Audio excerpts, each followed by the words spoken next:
The end. Two simple words with so much meaning packed into them.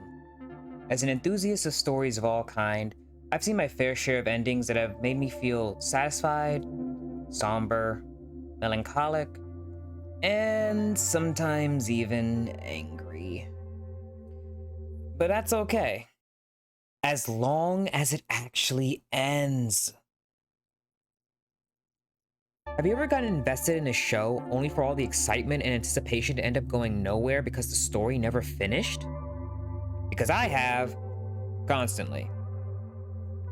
Now, when I first looked into this, I started by looking at the media I had been consuming, because I wasn't sure if I was the only one having this problem or not. Also, my focus leaned a little more towards animation, because that was the type of media I consumed the most. So yeah, I started thinking, what types of series had I consumed the most in the last decade?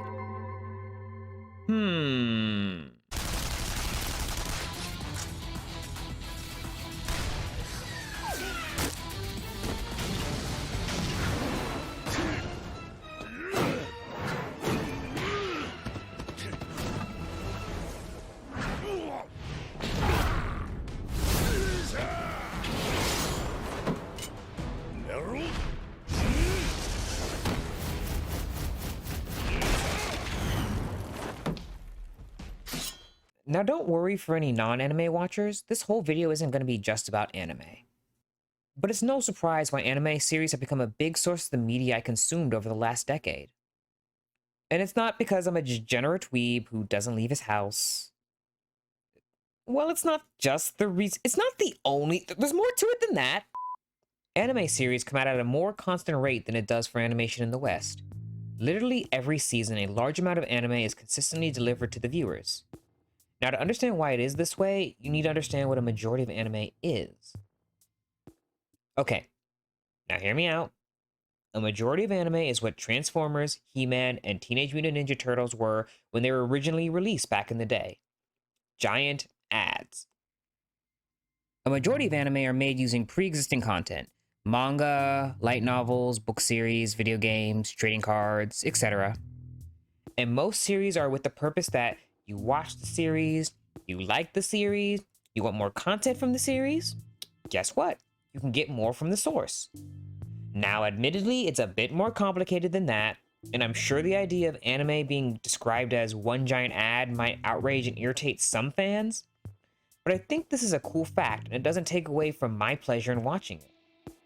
Also, if this really bothers you, there are anime that are completely original without any initial source that a lot of people love. Now, the thing with anime is that a lot of series are released when the original source is unfinished. So once the anime ends, they often expect you to go to the source if you want more. Sometimes series will wait for the source to make more content and then continue, and occasionally they will create anime original episodes called filler, so the original creator has more time to create more story. But more often than not, the anime just leaves the story unfinished.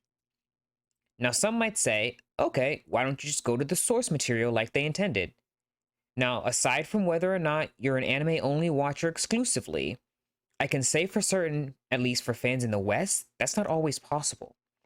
The source material doesn't always come to the West, and if it does, it comes slowly, and you end up behind people in Japan who get it as it's getting released.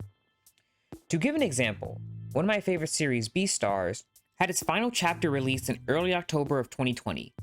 And its final/22nd volume was released a few months later in the beginning of January of 2021. However, at the time the second season was released in July of 2021, only 13 volumes had been released in bookstores in America, over half a year since the series had finished. It's kind of hard to want to stay up to date and properly support the creators legally speaking. Okay, now some might say, okay, if you can't get it legally, why don't you just do it illegally? Morals aside, that system has its flaws too. For example, I could potentially find the actual original Japanese series online all up to date. Only problem is, I unfortunately don't know how to read Japanese. So I have to leave it to Good Samaritans to translate the series to English. And the thing is, there's no guarantee that even with an anime that someone will translate it. All you can really do is hope and wait, And even if they do, it might not be in a regular rate of release, and you can still get behind. Now, some series might have a regular rate of release, and there are ways to legally get certain series in a timely manner. But for the most part, fans in the West are either left behind or have to wait much longer to see the end of the series that they enjoy. And at that point, some people just give up and move on. Patience only goes so far. Also, there exists anime original endings, and no one likes those. They're generally bad. Okay, so that's the deal with anime, but I've watched plenty of Western cartoons, and their problems with endings is even worse. And these problems aren't even exclusive to animation this time. A majority of series either end abruptly, aka get cancelled, or they go on for far too long, in my opinion. To explain the latter, there have been shows that have caught my interest and just released more and more episodes, more and more seasons, and either the show stays pretty much the same, which gets repetitive and boring, or the plot gets more complicated and convoluted to the point where it gets confusing. And it just gets to the point where I just stop and say, I'll wait till this finishes and watch the rest later. And sometimes I just don't come back. There are even a few shows I'm pretty sure will just never end. These flagship shows, which arguably should have ended long ago, are deemed permanently useful by the networks and will never give the viewers the satisfying end they deserve. Why is the situation like this, and why are we okay with this? After long and extensive research, I was able to discover that the situation in the TV industry is, well, like two individuals engaging in activities on a bed that is not sleeping, in the past tense form.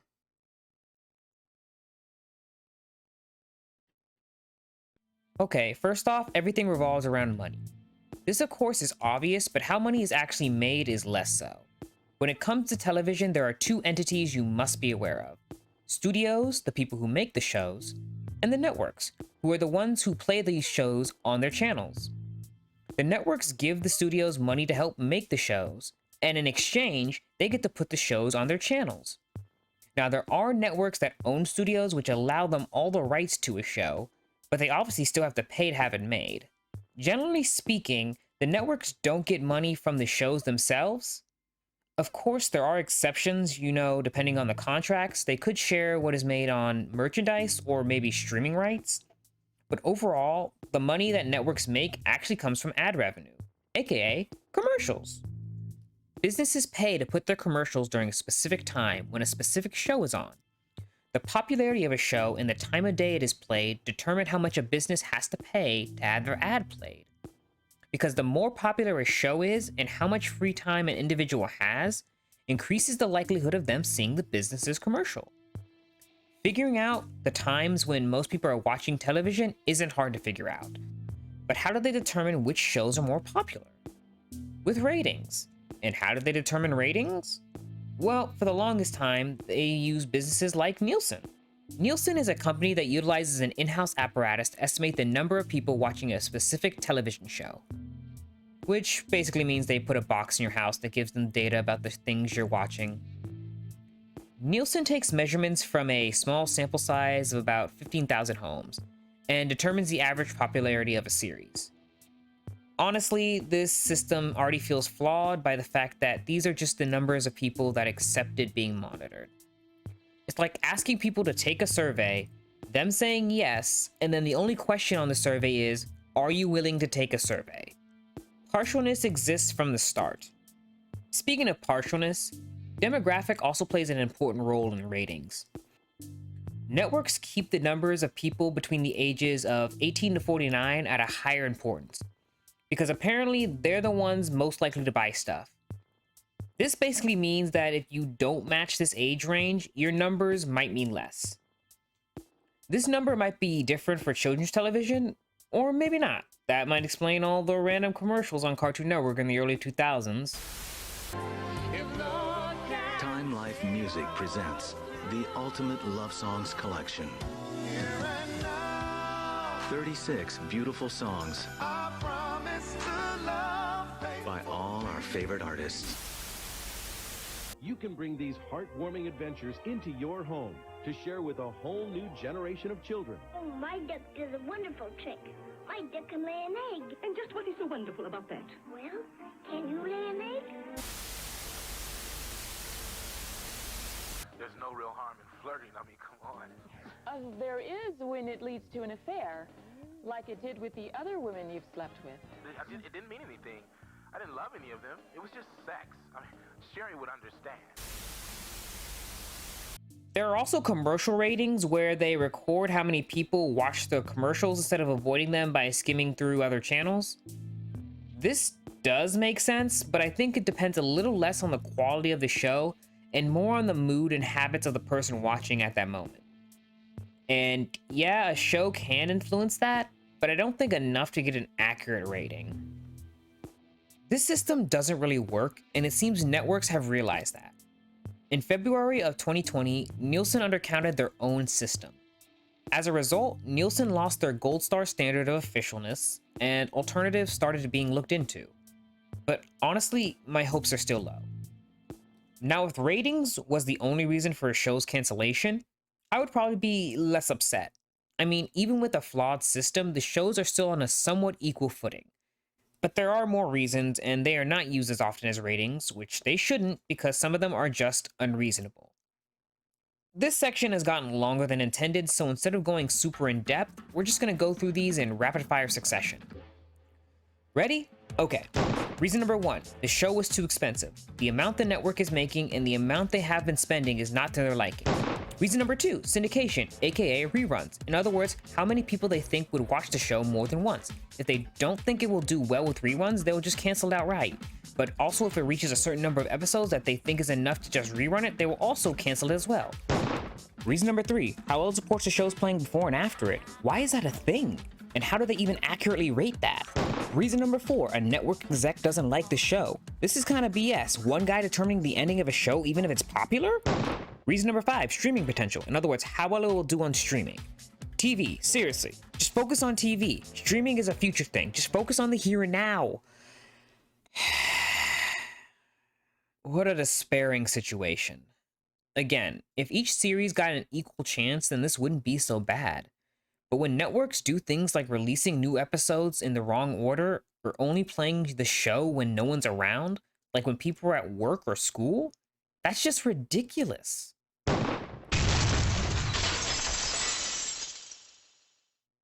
Now at this point, some people might be thinking, okay, yeah, television has a janky system, but who cares? I get my content from streaming anyway.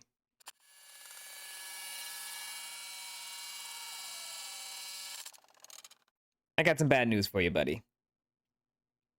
Streaming, the thing people kept saying was going to kill cable. Now all I hear about is how it's becoming more and more similar. But we aren't going to talk about that. Instead, we're going to talk about Netflix. While there are plenty of other streaming services, Netflix, despite its controversies over this year, still has arguably the farthest reach globally. Available in over 190 countries, with services like Hulu only existing in North America, Disney Plus still has a ways to go, while Amazon Prime being the only one that's reached might be a bit farther, but that's thanks to their company as a whole, I would say. It's not a stretch to say that there are so many streaming services because companies saw how successful Netflix was doing and decided they wanted a piece of that action. Now, over the last 9 years, Netflix started releasing its own original content, and left in its wake a large amount of unfinished shows that are starting to look like a large pile of corpses that we're just supposed to ignore. Okay, that analogy might be a little more horrific than necessary. Netflix doesn't reveal much, so most of this information is a mixture of conjecture and comments made by employees of Netflix. First off, unlike television, Netflix doesn't release the ratings of their shows to the public. They only really talk about it when a show is doing well. So we don't know what they would constitute as low numbers. What has been gathered is that Netflix values the numbers within the first week and the first month of something being released. Not just how many subscribers watched, but also how many new people subscribed just to watch this show. Not sure how they accurately determine the second one. Netflix basically looks for shows that will give them a more instant return on their investment. The problem with this is that a niche show with a more steadily rising following seemed to be generally looked down upon. Honestly, I think that some shows just need time to grow. I mean, The Office, Friends, Game of Thrones, these shows weren't exactly overnight instant successes. Netflix seems to prioritize binging potential and mass appeal, which makes sense because that's one of the reasons they got so popular, but also canceling a show after a month or two seems kind of drastic. Also, a lot of the original series they release feel experimental and a little niche to me in the first place. And the craziest thing is, even their popular shows seem to have a limited amount of seasons. I know earlier I made it sound like I don't like shows going for a super long time, but I only meant that in regards to shows that force themselves to keep going for money and eventually all the passion's gone and the quality drops. If they gave their good shows a shorter window because they wanted to avoid milking shows like television does, I would applaud them, but that doesn't seem to be why they do it. One of the problems stems from how they make deals with new series in the first place. Netflix uses a cost-plus model, which means that it pays a show's entire production costs plus like a 30% premium. Not to mention, for each additional season that they commission, they increase the budget significantly more. They do this apparently to appear more appealing to producers. Maybe this was necessary when they started out, but now I think Netflix should focus more on advertising and merchandise, because they only really do much of either when the show is connected to an already popular IP, or if it's a new season of an already popular show, which is obviously not great help for a brand new original show. Netflix, you're better than this. You got as big as you did because of the shows you licensed that had a large number of seasons. But when it comes to your own stuff, why do you think shorter is better?